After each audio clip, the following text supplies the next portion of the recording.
Hello, and welcome to this episode of the Sparrow Podcast. Today I'll be joined by my pastor, Josh Cox, here at Grace Mennonite Fellowship. One here soon, we'll probably get a life story on him. But today, to kind of kick the podcast off, we figured we'd talk about a shorter version of how he got into ministry. And the one thing I've always been very interested in is that he started as a Baptist pastor, worked his way into an accidental Mennonite, kind of like my wife did. My wife did the circuit. She did Lutheran, was a Lutheran, a little bit of Methodist, then ended up in the Brethren Church, then came with me when she got married and made a Mennonite. So she kind of did the whole loop. The only thing she never touched was the Catholic side, which I told her, probably may not be a bad thing. Anyway, the Lutheran gets you close enough. But, so yeah, Josh, if you could just go into your story a little bit. I'm sure a lot of people listening to this know who you are, so once we get to the life story later on, we'll go more in depth with that. Yeah, well, thanks for having me on, Jacob. I've been, really excited about this podcast starting and what you're venturing into here, and looking forward to future episodes. So, with the time we have here today, as we're recording, I can tell a condensed version here of the journey from Baptist to Mennonite. And I'm going to start it just 5 years ago, and about 5.5 years. Wow, has it been that long? You've been here a while. Wow. Wow, that just blew my mind a little bit. I was like, our friendship's about 5 years old now. Well, 3. I've been here 3 years. Yeah. Well, I guess, yeah. Okay, sorry, 3 years. You're right. It is about 3 years. Yeah. 5.5 years ago. We were stuck in that little loophole there for a while. Yeah. So what happened with me, how I became a Mennonite, was I was in the Baptist world in ministry. I had been in ministry for years already. And I was coming in first lead pastorate ever, because I had been, youth and children's ministry intern for 2 years, and then the youth pastor for another 2 years, or maybe some more change, and then maybe 2.5 years or something like that, and then associate pastor full-time of youth and children and etc. for close to 5 years there. So add it all up, it was getting close to 10 years in ministry, or not quite, but close to it. And then I started, I left my old job of associate pastor because I really enjoyed study. That's kind of one of my spiritual disciplines that comes natural to me, is learning more about God through study and growing in God through study and teaching. And really felt called to lead pastorate for a while. And then the senior pastor that I was working with and under at that time knew that about me, and was willing to recommend me. And also, he knew I had a growing family and mouths to feed. So anyway, I started in 2020, which everybody nowadays will hear in a certain way, right? Yeah. Like they'll know what happens already, a little bit of what's to come. But at the time, I didn't know. I was excited. We moved to this little town in South Carolina where I didn't know anybody, nothing. It was a fresh start. And I think they were excited at the beginning of it, and we lived in the parsonage there. And as it began, things started off great, you know. The people enjoyed my sermons. I was visiting with them, and building relationships. All this stuff was great. But then, not long after I started, this pandemic began to spread, and sooner rather than later, we realized it was going to have to cause us to make some decisions, like every church did, during that time. And there was lots of, obviously, understandably in some ways, lots of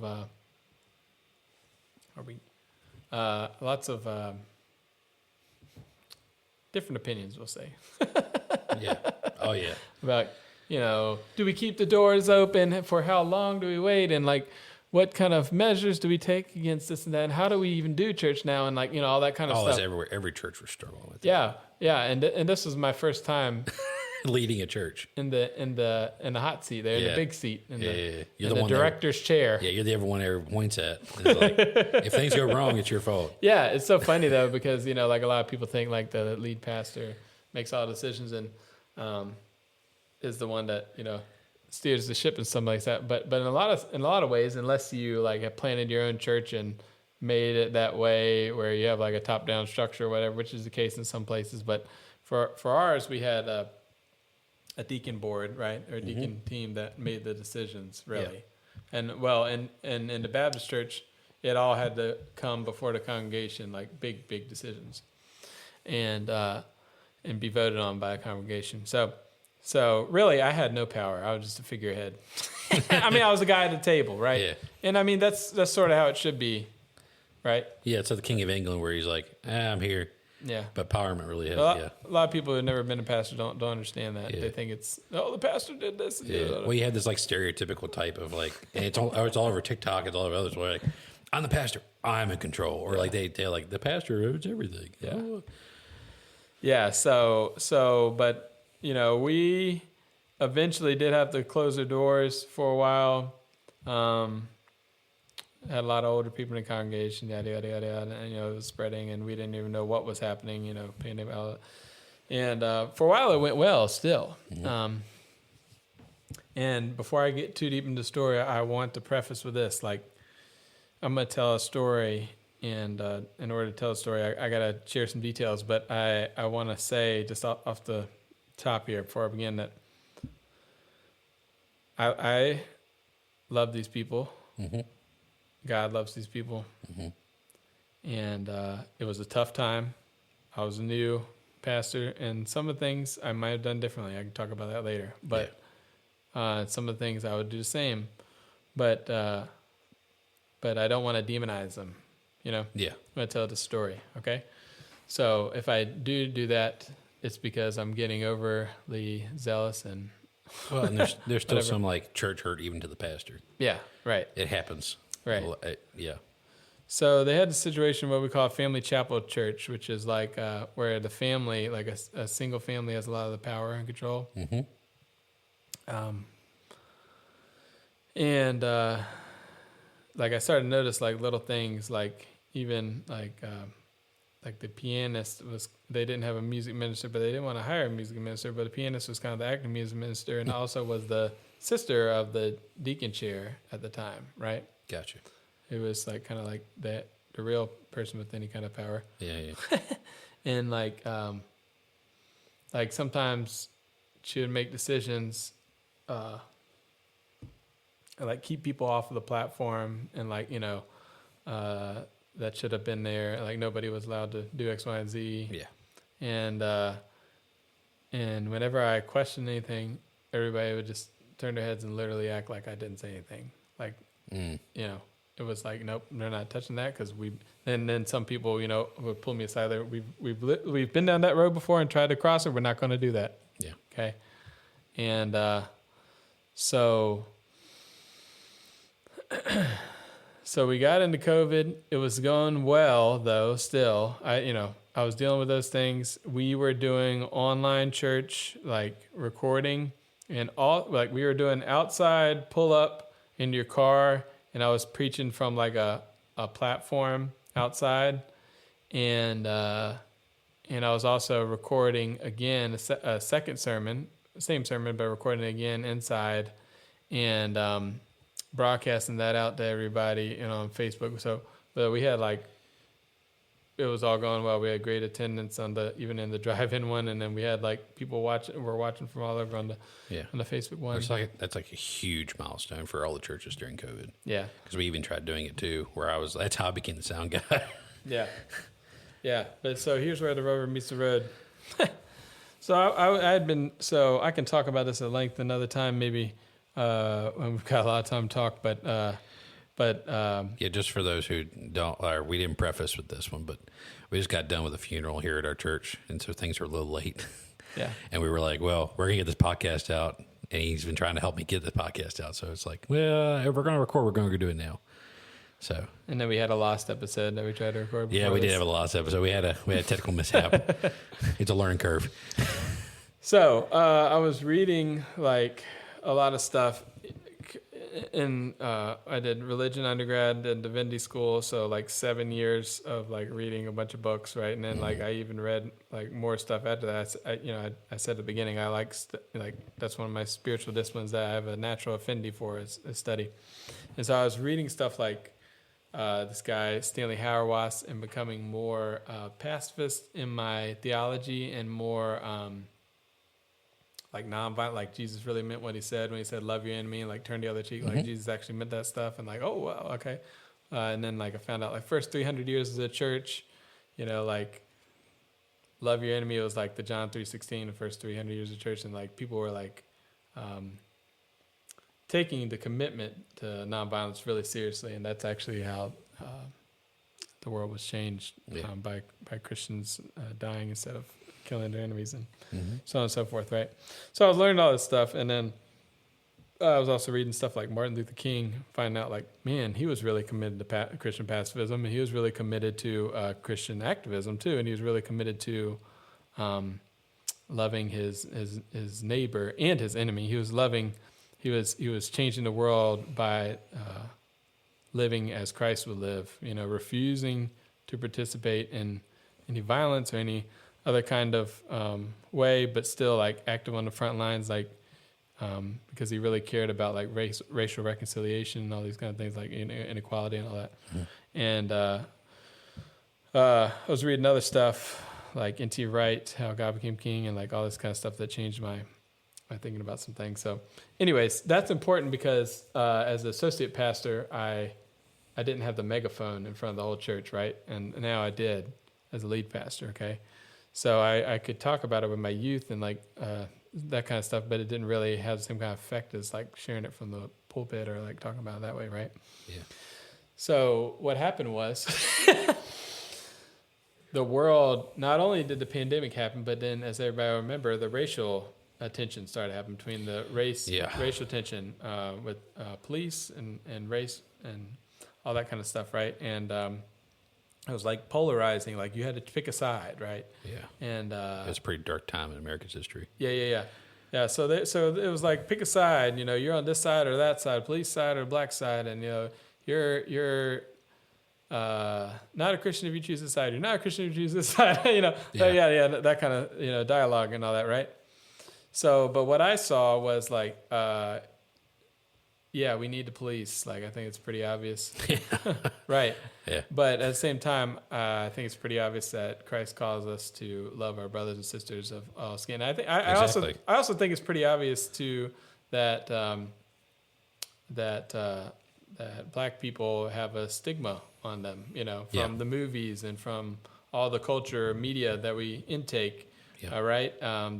That predisposes us to judge them a certain way, and what's going to happen when you're an officer who's in a situation with a black person who's all the images you see, we know this happens when we listen to things or see things over and over again. It changes how we think about people, right? So what's going to happen when you're in a hostile situation with a black person there is you're going to And you're already you're already pre-programmed. You're already primed. You're already primed to think that. Right. It's not fair to anybody. It's not fair to the black person. It's not fair to the police officer because the police officer in the hostage and both situation. sides are being primed where they both think that the cops are here to basically kill us. They're not here to just keep us calm or try to protect everybody else. They're here to kill us. Right. Which that's happened multiple times in history where it's like you're primed. You've been lied to and primed. Yeah. Not exactly lied to, I guess, but more just a counterculture that is putting us against each other.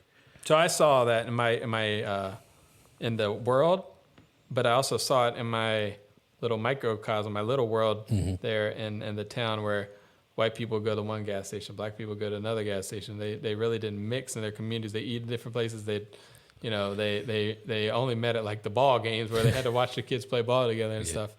And even like people would say like all kinds of racist stuff, like so and so is coming to pick my field later on, like all kinds of stuff. Like I thought I was going back in time, like an amount of crazy stuff. Like, when this type of race, the black person comes up, I make sure to let them know the camera's on. I heard all kinds of crazy stuff. That was so crazy about that time. It was like I was talking to a lady, name's Maxine, but she's like my dad's adopted mom, and we watched the car go into Charlottesville when he ran through the crowd. And she sat there. We're both in shock, and she's going, I truly believe that when my generation passes, this will all be over. And I was like, what do you mean by that? And she's like, because my generation is the most racist generation. And she's a good Christian lady. She's like, but I've seen it. She's like, your generation and the one right after us is not that bad. She's like, but your generation, which I'm younger than you are, I'm actually I think you're a generation above me, basically. Millennial. You're a millennial. I'm technically a millennial, but I'm like a 98 baby. So I'm like, no. So, but like talking about that where I'm like, I have, like I have plenty of black friends. I have plenty of Hispanic friends. Yeah. It's not like it's any, I look at it and go like, why? Why are we still arguing? Or why are we not just trying? Yeah. So, well, it ended up impacting my ministry in a way that, and this does have to do with me becoming a Mennonite Nan, but it impacted my ministry because I was trying at that time as a new guy to the community, a new pastor, all this kind of stuff. What in the world do I say or do in the situation responsibly as a pastor? Do I just stay silent, say nothing? And I'm reading Martin Luther King or letter in Birmingham jail where he says, the white moderate, you're the worst. Like, you're the worst because you just stay silent. You don't say nothing. Well, it's just like Jesus saying, either you're hot or you're cold. Yeah. If you're lukewarm, I spit you out. Yeah, right. So I was really convicted by that. And then like my brother and my two best friends, Ben and Jerry, they're both black. Yeah. My aunt is, I had two black aunts. One of them's separated now, but still have a cousin from that marriage, mixed cousin, and then like another black aunt and another mixed cousin, and it's in my family. Yeah. And anyway, so this is close to home to me. And so I was actually on the phone with Ben, like, man, what did I say? And my congregation is all white, at the time. And from the Lost episode, you'll know that I went to middle school in a black. We'll get back to that one day. Yeah, we'll get down to that. Right. We're only one episode in. Rap music and all that kind of stuff. Yeah, yeah. Well, anyways, yeah. So, but it was one of those radical moments where you're asking God a question, he answers right then. Oh yeah. Okay, because I was on the phone with Ben, literally saying like, man, what do I do if the phone rings? Yeah. This happened. You can ask him. I was like, hang on a second, Ben. Which do not confuse that with manifesting, people. Yeah. That's not what manifesting. There's I guess you could call it a godly manifesting, but it's more like a divine appointment. Right. Yeah. Like God intervened here because, he was working through other people because, I was praying about it. I was asking Ben about, and then the phone rings. Hang on a second. Pick up the phone. It's a girl. Said hello, introduced herself. Said she was, and back from college because of COVID and stuff like that. College-age girl, African-American girl. Yeah. And she said, well, we're leading a march, through your town, or through our town, and it's coming right by your church. And, of course, it was because there's only 2 streets in that town, right? In a small town, there's only 2 streets. Yeah, it's like a little circle, and it goes right by the church, right? There's a church, there's a Dollar General, and there's a gas station. That's it. We didn't have a Dollar General. We had like the locally owned and operated grocery store, which was So, anyways, so she said, "Yeah, we're doing this march.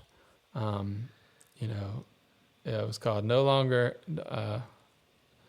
Not keeping silent or something like that, or like coming together, it basically had a theme of like we're going to stand together, right? So like going against like even the hate from both sides, just being like, we are one people kind of thing. Yeah, because when she introduced it to me, she said, the town mayor is going to be there, police chief's going to be there, Darius Leonard, the Colts player, is going to be there. He was like the town hero. Oh, yeah. He plays for the Colts, all this kind of, and yada yada. They're like all these people are going to be there, and it was like a coming together thing, right? Mm-hmm. They're supposed to be. Yeah. Not a BLM thing, right? Yeah, it's more like an All Lives Matter event. Like you see the flags say All Lives Matter, and so I would nuance it a little bit and say like we are speaking up for Black lives together. Yeah. You know what I mean? Yeah. Because I don't want to like attach myself to any kind of like I'm not trying to attach Yeah. Well, but you'll understand why when I say this, because I told her yes. I said she asked. Sorry, I should back up a little bit. She said it's coming right by your town, and this people are going to be involved in. This person's going to be involved in it. Would you like to speak at this march? I said, yeah, of course. And she said, what? She's like, my mama told me to ask you, but I didn't think you'd say yes. It was like that. She was shocked. But she was shocked because she knew more than I did even the history of my church. Oh, yeah. Like people there is like, a white church, and like, she knew the town, like dynamic. Yeah.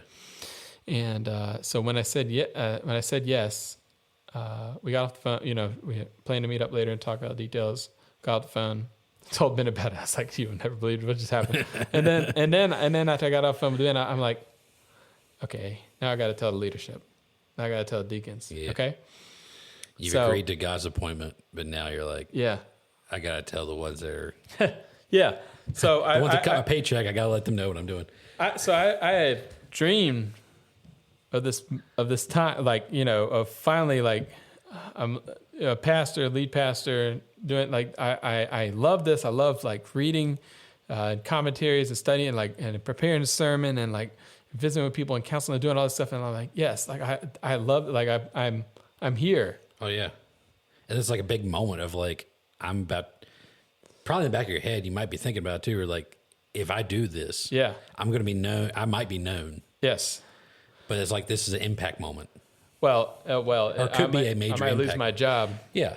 So I was talking. We had the deacons meeting coming up, and I told them about it, and I told them, yeah, this is a march going on, and I said yes, I'll speak at it.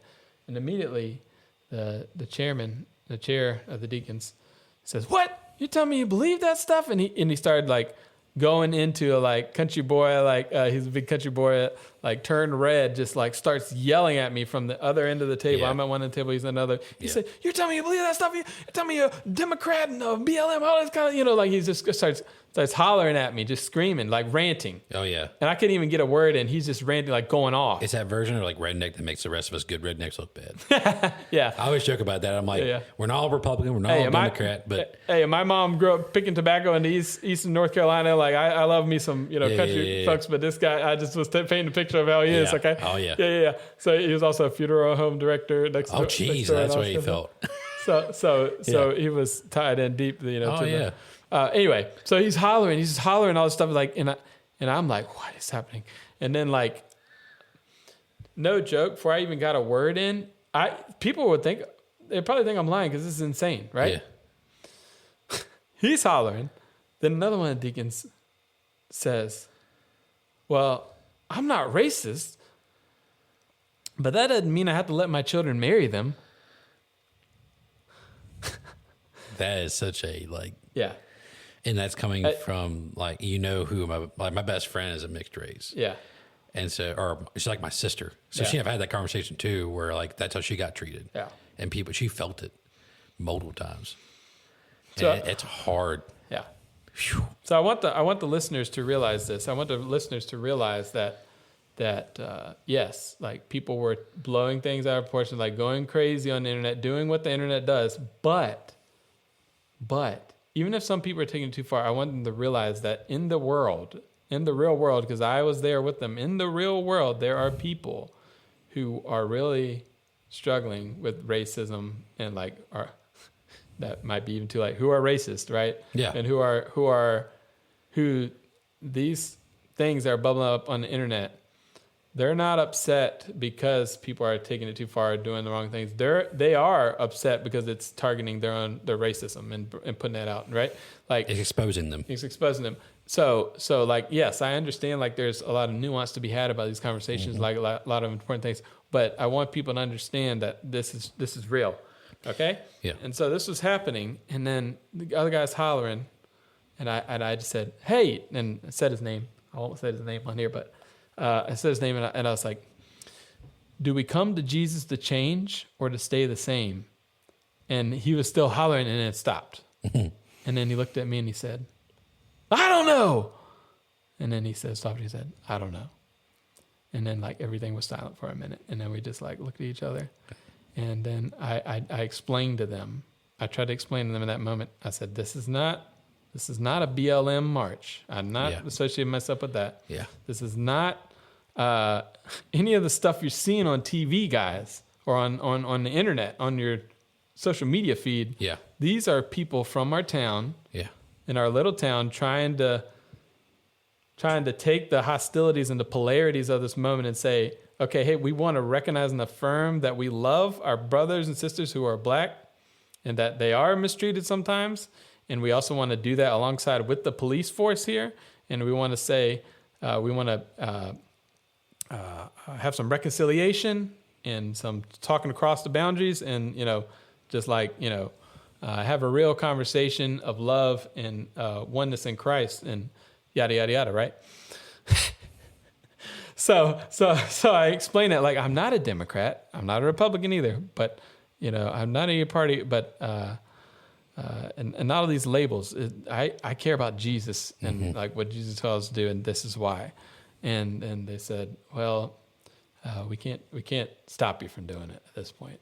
And if we stop you now, it will make our church look bad. Now that you've said yes, well, if we pulled out, it'd be a word. So I do. So that happens. Yeah.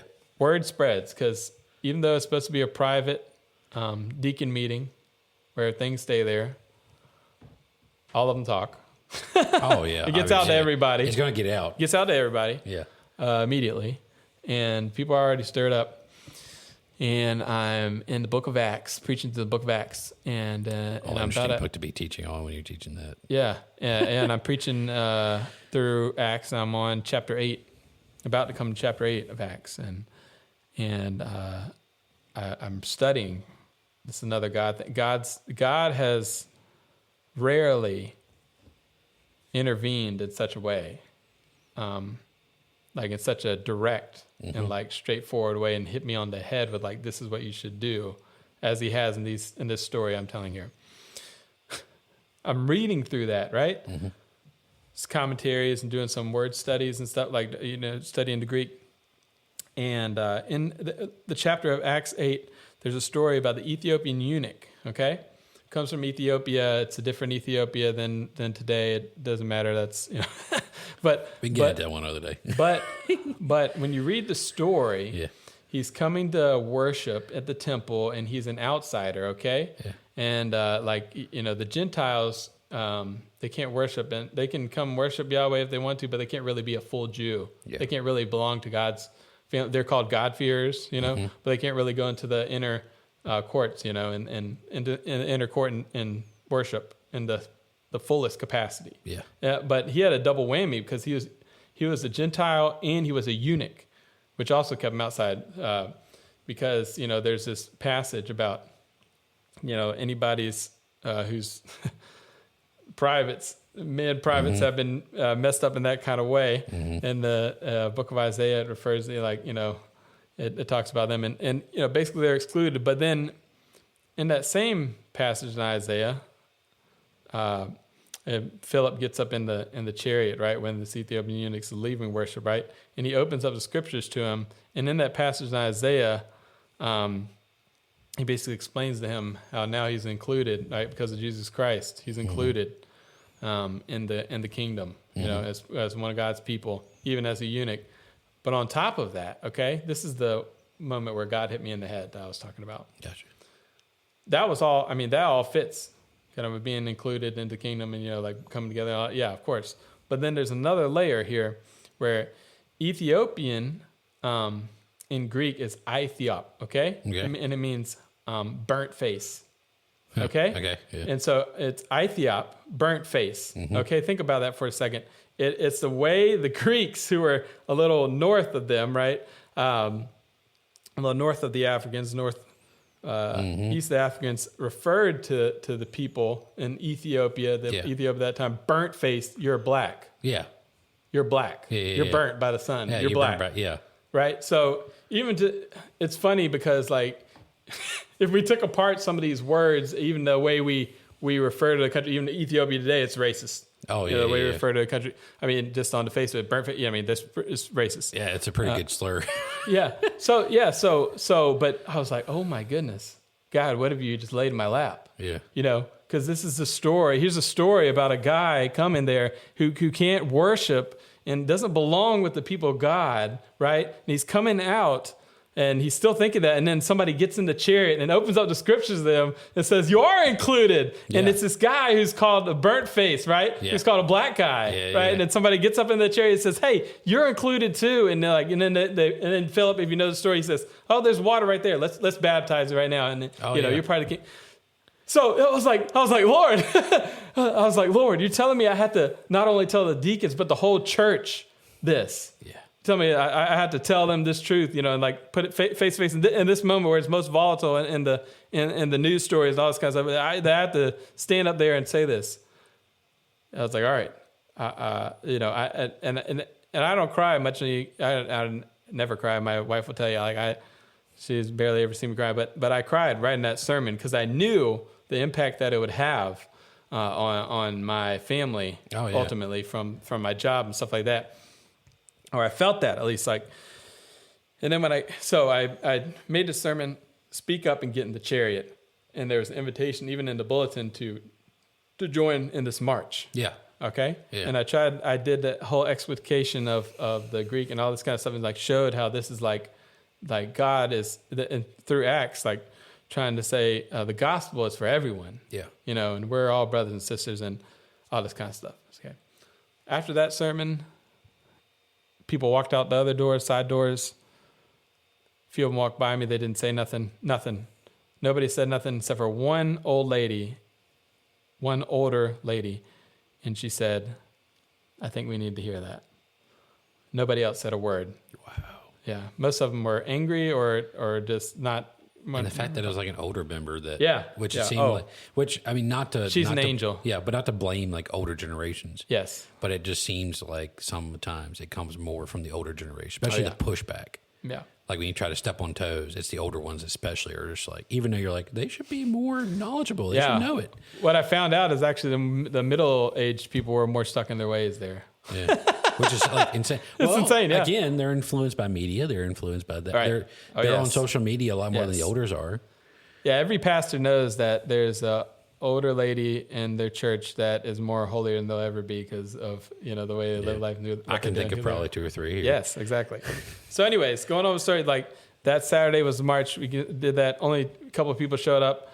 My youth pastor showed up probably out of obligation, right? Yeah. and then like the pastor's there, I might as well be there. The school principal showed up probably out of obligation, so the people at school didn't get mad at him, right? Yeah.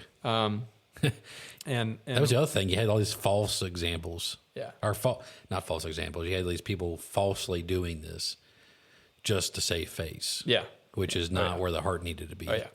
Yeah, and but like 90-something%, like most of it was black people. Yeah, that were in this march. Yeah. Like the white people just didn't show up. Actually, the worse than that. Like there's a couple of them, like I said, the 2 or 3 that did in this march, and I gave the sermon, and let me tell you, like the sermon, it was kind of a sermon. The message at the end that I had. And let me tell you what, I never felt like when I'm preaching in the black community, I feel like I'm really preaching. Because they're like, amen. I was like, yes, people are alive here, you know? Yeah. They want to hear, hear truth. That's my thing. Like, you watch a black church or just an evangelical-oriented church. Because I went to college at evangelical college. Yeah. And so, like, you get that feeling the whole time. You're like, yes.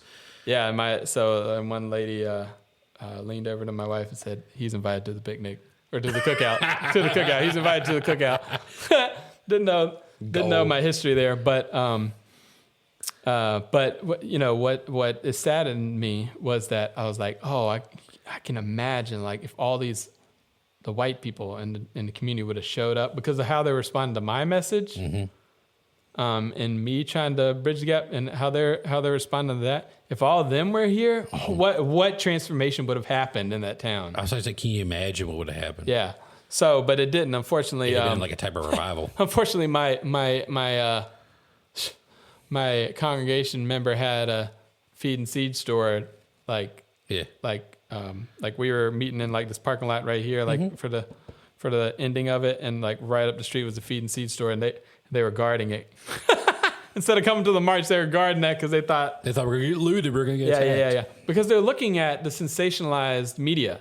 Right. Well, and they're looking at the worst case scenarios. Right. Worst case scenarios. Because there was a group out there that was doing this. Sure. And was instigating. Whether there was all black or not, where I could get into that politics thing where there's a whole rabbit trail with that. But but see, it's and so it's like it goes back to like actually having like face-to-face real conversations with your neighbors rather than just assuming what your neighbor is like based on what you see on TV. Exactly. All that kind of stuff, right? So anyways, I did that. And then, the guy afterward actually told me at church, he said, guy standing at the feed and seed store said you had a lot of response from that.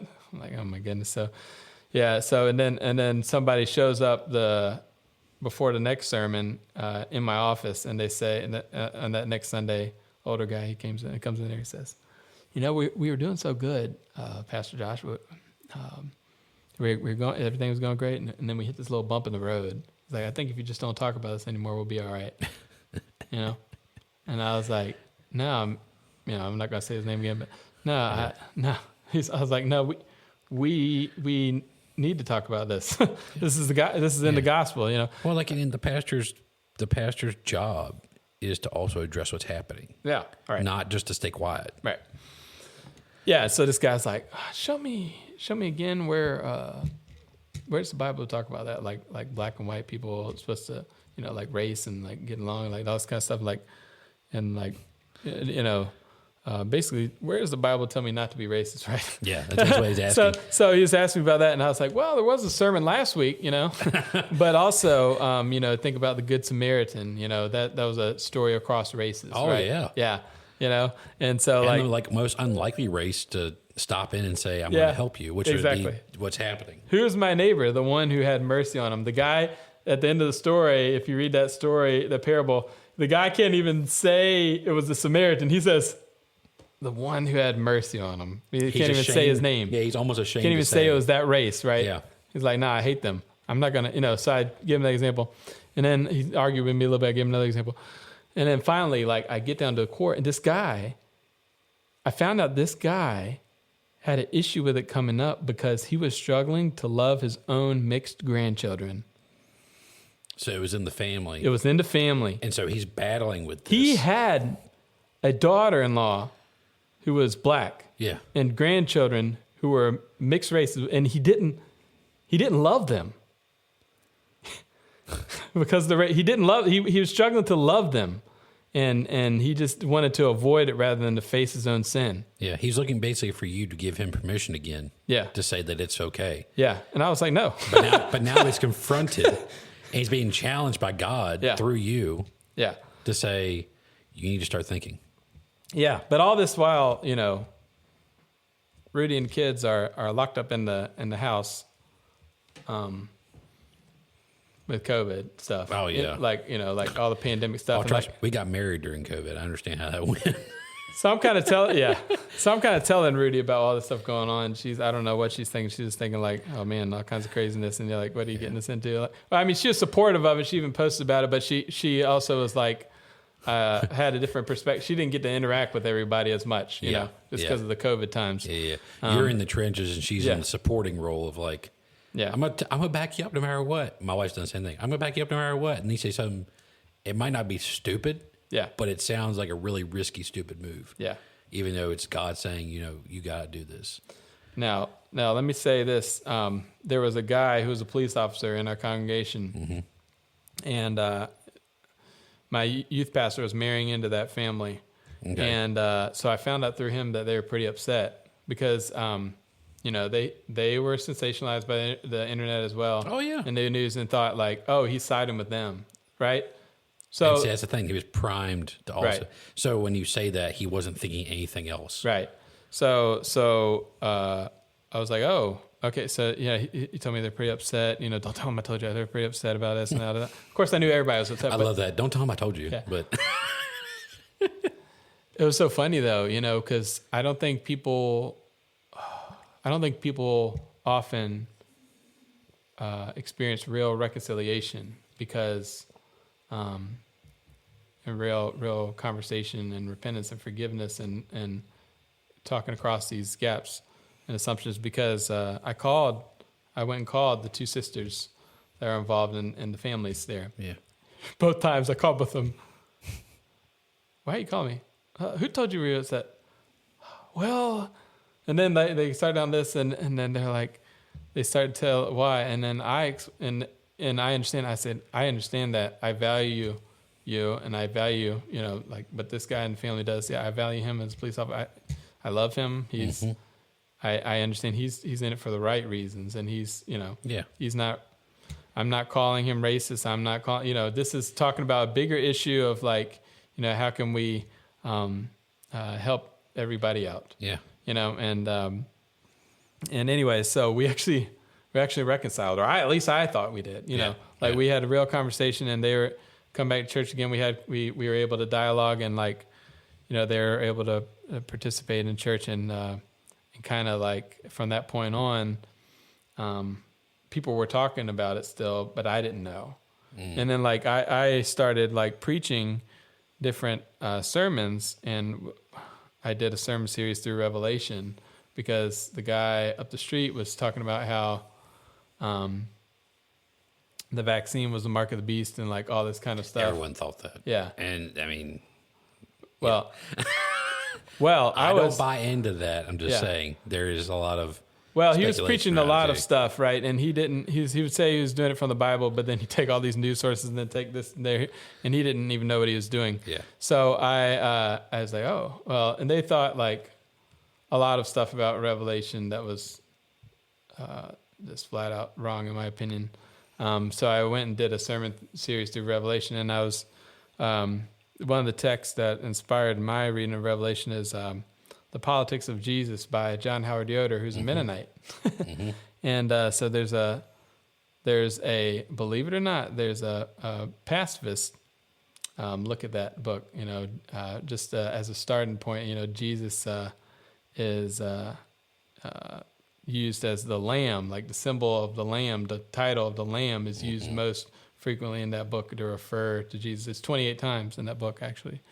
And so, I did some expository preaching verse by verse, you know, like I do now with Revelation, and like, you know, it was coming from this nonviolent perspective. Not that there's, you know, not without judgment, like I said, but just like, you know, showing like how the blood of the martyrs is what, you know, and their testimony is what defeats it, you know, and different interpretations that nobody had heard before, I think, because they didn't know like the scholarship on Revelation, yada, yada, yada, yada, yada, yada. I could go on for days. But basically, like, from the point of the race thing, and then with these nonviolent teachings, Sermon on the Mount, and also through Revelation and stuff, like, there's this one lady who just told everybody, all her friends, like, to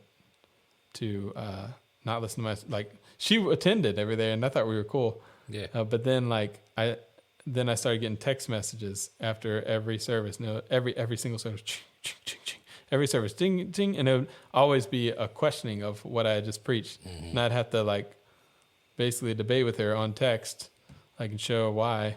And but what I didn't know is she was telling all her friends like, "Oh, this is wrong. Exactly, this is wrong. What he's this is wrong." And she's like, "I went to theology school." No. Well, actually, from the moment I met her, I should have known this because from the moment I met her, she said, she looked at me. I was 30 at the time, right? She's like, "What do you have to teach me? You're too young to teach me." That is a major thing that happens to a lot of young pastors. Oh yeah, and she was like, "I've sat under years of teaching from X, Y, and Z person, and yeah, I don't have anything to teach me." And she was like, turned off against me from the beginning, but then actually, like, I was like, "Oh, well," I was like, "Actually, I want to talk to you. You know, my wife is excited to join your Bible study and stuff." And then immediately she changed around, my friend, right? But then up until this point, and then I started preaching some things she'd never heard before, and then it was like, all of a sudden, "Oh, he must be wrong," and yeah. All the young people were loving it. Oh yeah. All the young people were loving it. But she was telling all the middle-aged people at that church to question everything. And they were still upset about the race thing. I didn't realize that. Mm-hmm. Like I thought, like when we had our conversations, we were open and honest and genuine with each other. That we were actually doing that. Yeah. You know, and forgiving each other and yada yada yada. Fast forward, last part of the story here is July 4th comes around next year. And before I share the story, I had to say, you know, my grandpa, just as a caveat here, I am a Christian pacifist. I'm not a pacifist for any other reason than because of Jesus. I don't think it makes sense outside of Jesus. But my grandpa was Korean and World War II vet. Mm-hmm. Okay, buried in Arlington Cemetery. My grandma's being buried there with him later this year. Which you have to have a real ID now to even go to her funeral in Arlington, but that's another story. Yeah. Yeah. My cousin died in Iraq in the war. Okay. I have, and my great uncles on the Vietnam, memorial and all kinds of military things, and so I have respect, Yeah. And honor for them, and I respect their sacrifice. As another famous pacifist once said, Gandhi once said, I'd rather have a soldier than a coward. Exactly. In my peace protest. Exactly. For when things happen. Because they understand sacrifice, right? Well, yeah, exactly right. Yeah. Okay. So, anyways, moving on though. Yeah. So, getting into the story, this next thing, which is the final kind of straw here, we had not been back in the church, and since COVID, mm-hmm. but everybody was, we got to get back in there. So, coming up, it was July 4th, and we were about to have a service. And I realized, going back to the pianist I talked about at the beginning of the story, picked out the hymns for every service. And she had picked out the Star Spangled Banner as a hymn, which is not a hymn to God, right? And and that brings up the whole, I have been in a church where I think it can be okay to have the flag in the church, but also not to make the United States also your God. Yeah, so people were arguing about nationalism, all this kind of stuff on the internet, right? Also at that time. Yeah. But they were not, some of them are just being internet trolls and being whatever. They want to argue just to argue. Yeah. Or they want to just ignite it. And they just want to be hyperbolic, but I'm not being hyperbolic. This is my real situation. Yeah. Because what happened was when we were about to go back in church, I saw in the plans for the bulletin. Again, you didn't cross her or change anything. It was not an option. I couldn't have conversations with her about what was on. Yeah. So it was out of the question to even change that. It's like Star Spangled Banner is a hymn. And then they say, oh yeah, on July 4th when we're in the church, we always have the American flag hung up. Okay, but it wasn't just the American flag hung up. It was a massive American flag hung up over the stained glass image of Jesus in the back, behind the pulpit. So you're literally covering up God. Yes. And then he is Jesus and he's our God until it's America. Yes. Yeah. And then on top of that, we had every branch of I came in there on Friday. Yeah. And they had, I told them no on the American flag thing. I was like, well, we don't have to do that. But then I came in on Friday and they had every branch of the military, like flags up around in the rafters of the which of, there's of like the church. there is a respectful way to do that. Yeah, and I could probably. see it. I could see it, but again, when it starts with covering up the Jesus like that, yeah, it was the wrong attitude about it, and like the Star Spangled Banner is not a worship song to God. It's if you can't say amen at the end of the song you're singing, yes. Okay, and so I guess you could say amen, especially you had to now keeping in mind the Mennonite theology, right? Like where I was thinking, I'm reading Nancy Wright and also John Howard Yoder, Stanley Hauerwas, and other people who are thinking about like the gospel has a kingdom of its own, which is our ultimate allegiance. We belong to that country. We're resident aliens. We live here, but we belong to a better country. As it talks about in Hebrews, right? And we have a king already whose all authority in heaven and earth has been given to him. Matthew, I can go on and on with the verses, all this kind of stuff, right? So, but that's our king. And so I was going through 1 Samuel, and again, the same thing happens to me. All right, lying or not, you can decide. But I was preaching through 1 Samuel, and it comes up with 1 Samuel 8. Mm-hmm. Okay, and the 1 Samuel 8 story is a very typical Anabaptist story because it's a story where there's a changeover, right, from the story of the judges, and then there's Samuel, who's a prophet, right? Mm-hmm. But it's about the changeover into the kings. And when it does that, it's because the people in 1 Samuel 8 say, Samuel, we want a king like all the other nations. Yeah. It's literally what they say. Yeah. We want a king like all the other nations, okay? And then so Samuel goes back to God, and he's like, God, you hear what these people are saying? Mm-hmm. And God's like, don't worry, Samuel, they haven't rejected you and your leadership. Like, they haven't rejected you, but they've rejected me as their king, is what he says. This is what God says. And then he's like, you got to go and tell the people, like, yeah, I'll give him a king, but then like he has to give them all the caveats. Okay, so all the caveats are like, all your men will be conscripted into the military service and have to do, certainly like fight his wars. That's what it says. Actually where we get some of our rules from now. Yeah, a lot of modern militaries, modern countries derive from that. Well, and it goes on about the women, what they'll have to do within the kingship and all this kind of stuff, and so it starts the story.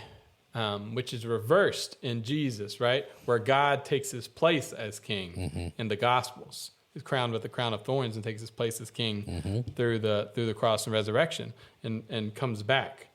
The Messianic king, the Davidic throne is finally and ultimately God's throne to take. Yeah. Okay? So I explained this through a sermon. Like, I'm writing the sermon, and I know, again, it's going to be controversial because I'm preaching on July 4th. This sermon about having no kings and like having not a king like all the other nations, but having a king in Jesus, right? As the flag covering Jesus. Yeah. As the flag is supposed to be covered, and all this kind of other stuff, right? And I have to, and I preach this, and I have to say,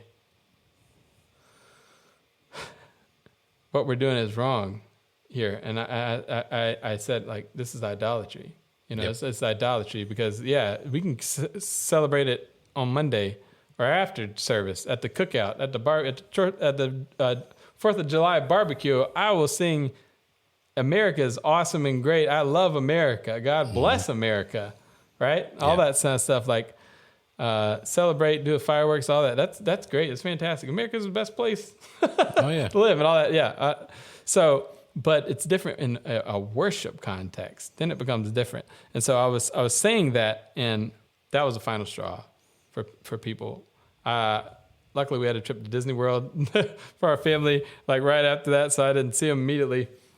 But after I noticed something was different, and that people weren't talking to me, and that even some people would leave, like during the music before the sermon, then they walk out and they like leave, and like it was like I was being shunned. Which sounds like so spiteful to just show up for the music and then be gone.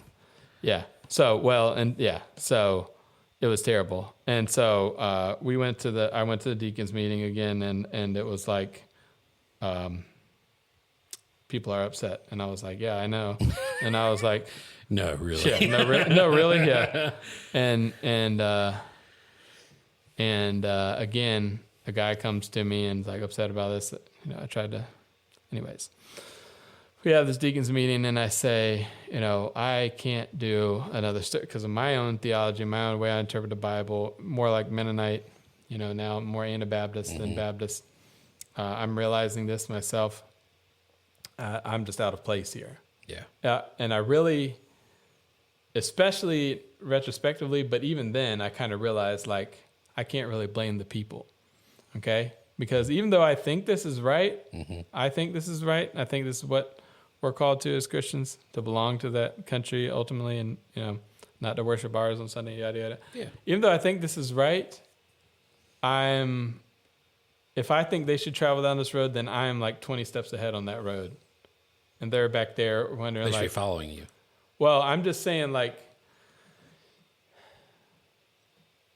maybe they don't see why they should go that direction yet, and instead of explaining, or instead of like meeting them where they're at, on step whatever, I was already like going way past it. Yeah. And it was just totally alien to them, and totally offensive to them, especially in light of the other things that I had tried to preach there, what I've shared. And so I just told them, I was like, this is why I think this. These are the scriptures. But if I'm like, if nobody's worshiping here, and I'm the person standing in the way of them worshiping Jesus, let me move out of the way. And I said, I'm resigning. Yeah. And they're like, well, we didn't think it would get here. One guy said before, he said, well, if we don't do those kind of services, like, nobody will come. But the problem is like a shepherd leading a flock, and then the flock won't follow. Like, this is a farming thing. Yeah. If you have a sheep that will not follow you, you just slaughter it, because there's no reason for it. There's no reason to keep it anymore, which is a little extreme, but it's the same thing of cutting it off. There's no point in trying to keep trying if you're just going to have to keep walking back. Yeah. And getting hurt to go after that. And of course, Jesus is like, go after the sheep, go to the lost sheep. It's more than lost. It's refusing. Yeah. Refusing to grow, refusing to follow the shepherd to where he's trying to take them. And so what this meant for me, though, was that I lived in the parsonage. That was our only income. For me and the whole family, we had just had a new baby. Yeah. Our youngest, we had 4 kids, all of this income, everything. We lost everything. Immediately, and I didn't want to hang around for months because, sure, I could just keep collecting money, but I was just, at that point, I'd just be taking up space and hurting everybody more, And hurting yourself at the same time. Although, I gave I think a month not a month, like 2 weeks or something, 2 or 3 weeks, maybe it was a month. I don't know. It wasn't long. Yeah. I had a couple sermons basically, but it was funny because in the last couple sermons, I could be real candid, like I hadn't ever been before. Well, because you got nothing else to lose. Right. You're on your way out. You might as well say what you think. But I think it meant something for a couple people. And that was when I found out this person there had been talking to all other people about every single sermon and really just didn't like me. Yeah. It really had just because they're putting it on the table probably too at that point. Yeah. Like, haha, I got rid of them. Yeah. But so after that, we had to pack up and move all our stuff, and I didn't have anything to fall back. I had saved up like $20,000 of retirement and had to take it out. And lost all that, all those years of saving it up, and moved in with Mom and Dad, all 6 of us into the house with Mom and Dad and my brother and a new baby. Yeah, new baby. Rudy and Oliver slept in one room, and then I slept in the room with the others, all the others, sometimes with 2 on, 1 on each side. Yeah. And it really, thinking back, I wonder if I could have done it differently because, like I said, those people could be let along, maybe if there's some more time. But at the place I was at, I just didn't, I jumped in there knowing, I knew that my theology wasn't exactly the same, but I kind of thought, oh, well, I can just teach them everything. Yeah. but it was so drastically different that I didn't account for it. And then what it did to my family, like it was like torture, like Rudy and the kids had to go to the park, like the two little kids that were in the school had to go to the park like every single day, like just to survive. Yeah. Just to do something. Yeah. And that was like multiple months. And while I was waiting that period, multiple months, I did a substitute teaching job, and then like took another job, and then like got out of that quickly and did like a secretary job at my old religion and philosophy department in foreign languages. Did that secretary, but during that time I was searching. Like I had offers from other people, like friends and other things. Like, oh, this church is looking for a pastor. This church is looking for a pastor. I could recommend here and there. But they're all Baptist churches. So, but I refused. Like I knew I didn't qualify for anything other than pastor. I'd done 7 years of schooling for pastoring. Yeah. That was it. Yeah. And that was what I qualified for. But I couldn't pastor because I didn't want to go to any Baptist church again and hurt the people of the church like I did there, and then hurt my family again. I knew that would just happen again. So I'm like, I'm not going to do it. Yeah. So what do I do now? I was looking all over the place, like jobs and all, just like thinking, like losing my mind. And then like I realized like one Mennonite guy I followed on the internet, he asked for prayers one day. He asked for like, I'll take prayers. Anybody, wants prayers, just DM me. Mm-hmm. I DM'd him, and he said, hey, what's going on? I said, hey, this is my story. I told him the whole spiel. I filled up the whole inbox with like, a whole spiel that I just told you guys. And then, and they said, well, you know what, Josh, you sound Anabaptist. and basically like, whether it was through him or me, like kind of like throughout the conversation, it came to mind, oh, I need to find a better denominational home that matches more closely to my theology, so that I am not burning, like I'm not going so far off the road of where people are at the particular church, so we match up better, and it's a better match for and better pastoral life. And so that's what I did. And I was like, well, how do I get into the midnight world? Like, it doesn't even happen. Like, I knew, like, and then looking back, it was obvious. Like, I was reading Stanley Hauerwas and John Howard Yoder and all this kind of stuff. Go get yourself a wagon. Yeah. And a horse and some farm. It's like, Mennonite, is that what I need to do? And then, like reading back into stories, like I read some church history after that, and like connected the dots, because what we learned in our church history classes were in the Baptist school is basically like, oh, the Anabaptists, they're just nuts. They're crazy. Like, they're the crazy ones. They're called the radical reformers. Yeah. They do crazy stuff. Like, they took over this town Munster, and like, they just like did a whole bunch of crazy stuff. And we only learned about those guys who took over town and like did a bunch of crazy stuff. But we don't, it's so crazy that we don't make the connection, which is a real connection, which I discovered that the first Baptists were Mennonite, came from a Mennonite church. And it makes a whole lot of sense when you think about it, because the Baptists are Baptists because they're baptizing, believers' baptism, and that started with the Anabaptists. Yeah. Restarted, I should say, with the Anabaptists. Anabaptist means rebaptizers. It's like it's like a slur. Yeah. Those rebaptizers, we've already, and they're getting killed and all this stuff. And I asked my church history professor after that. I was like. Did you know this connection? Oh yeah, I know that connection. I was like, why do we never talk about it? And then she said, probably because they're getting beat up too much, and we don't want to, get beat up too.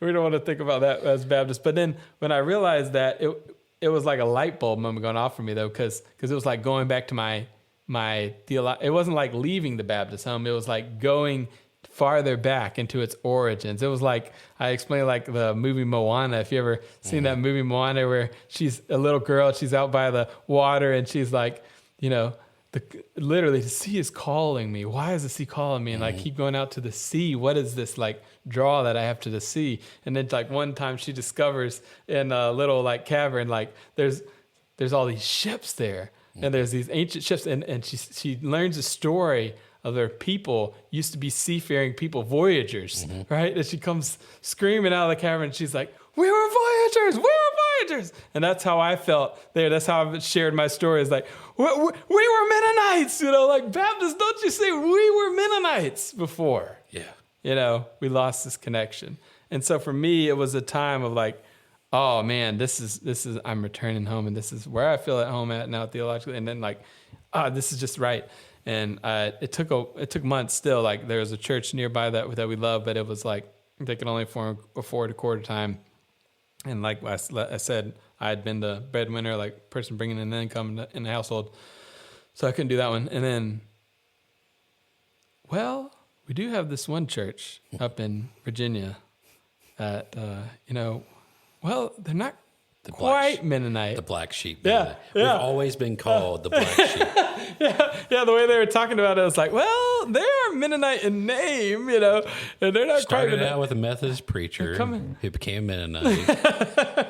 And we have Lutheran, Catholic, Brethren, Evangelical, Pentecostal.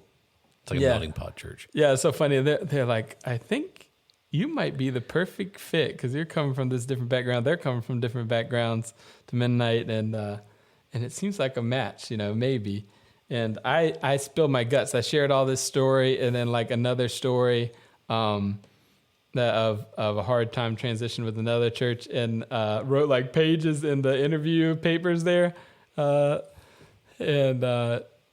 Tamara, who was the head of the search committee there, was like, I picked it up and I put it down, like as an HR person, like, there's so much drama, so much like stuff there, like, and then like, something told me to read the book, or do you not read the book? Yeah, something told me to pick it back up again. She said, and she read through it, and I'm glad she did. And it was the church that God led me to. It was the right place. I had to go through all that stuff, but now I'm here. That's my story. Well, we definitely appreciate having you. At least I have for the last 3 years, put it that way. Thank you. I knew since you walked in the door, I was like, I'm going to be friends with that guy. Now we're in small group together. Yeah, now we're in small group together. And they get to experience my weirdness too. Yeah, this church has been a gift to me in so many ways. The answer to prayer at that time, and then like a gift in more ways than I ever really knew. And it sounded like an answer to prayer, even like to Rudy, and in a very different ways. Oh yeah. One day we'll get her on here too and get her experience. It is interesting to think about the pastor's wife and her experience, and to get her perspective on having the new kid, because that's a whole different ballgame too. Oh yeah, there's more to the story even than I told, but like it just my son just turned a year and a month old now, and I cannot imagine being in that scenario where there's nothing. Yeah, you're living. I mean, of course. I mean, I've lived with in-laws, but we were still working and things still kind of coming our way, and But I've been in that hopeless spot too. Yeah. But not a place I want to go back to. Yeah. But we got you here now. You ain't going nowhere. Thank you. Even I joke with you. You're lucky you've been already voted in. Well, thanks for having me on, Jacob. Yeah, it was great to have you. And like I said, later in the future, we'll get your life story or restart the lost episode. Yeah. Even though we're only one episode in, we already got a lost episode. Add to the lore. I call that the technology demons doing things. And yeah, there's a lot more that goes into the background of how I even got there and all the things I was reading, and I could dive into that so much nerdier. I talked with him about starting this, and he brought in a whole stack of books. And I was like, where are we going with this? We started this at like 10 o'clock. I'm going, hold up. We both got to get home at some point. Yikes. Yeah. But no, it was great having you on, and thank you for helping me start the podcast. Love you, brother. Started off right. I hope so. I hope so too. Yeah. But go kind of from rags to riches kind of preacher. Well, not riches, I guess, but spiritual. I got spiritual riches. Yeah. Yeah. Not totally ragged out, but spiritual riches. That's If we go to the story, we'll talk about your actual rags, spiritual rags to riches. Yeah. But, well, thank you for joining the podcast. And thank you for all you listening. Hope you can give us a follow, give us a rating. And until next time, just keep your mind open and keep listening to the stories.